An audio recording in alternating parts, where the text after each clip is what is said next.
Welcome back aking kaibigan. May mabilis at magandang balita po ako sa inyo about sa ating pambato na si Kai Sotto. Mukhang mapapabilis ang pagbabalik nito at posibleng umabot pa ito sa FIBA World Cup qualifiers ngayong taon.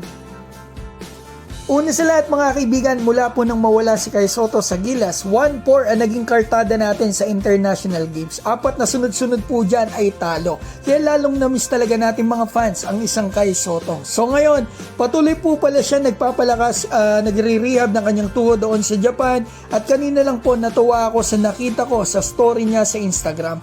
Magandang senyalis po ito mga kaibigan na maging mabilis talaga ang kanyang pagbabalik. Kasi isang buwan pa lang po after ng kanyang surgery, mga kaibigan. Eto mga kaibigan, nakikita natin yung ginagawa niya. Unti-unti na niyang nai-workout ang kanyang tuhod.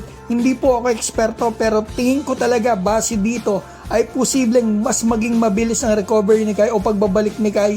Mukhang maganda kasi mag-heal yung katawan niya kasi sa bagay, bata pa po siya at madami po tayo na nagdadasal na maging mabilis yung kanyang recovery.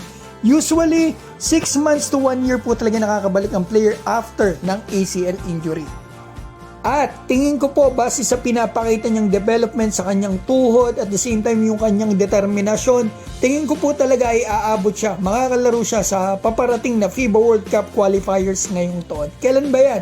Kaibigan, 9 months pa po yan mula ngayon. Sa November last week hanggang December 2, yung first window po ng FIBA World Cup 2027 qualifiers yan mga kaibigan. So mahaba pa yung panahon, kita natin yung development ni Kai. Malaki ang chance mga kaibigan na makalaro dito si Kai Sotto.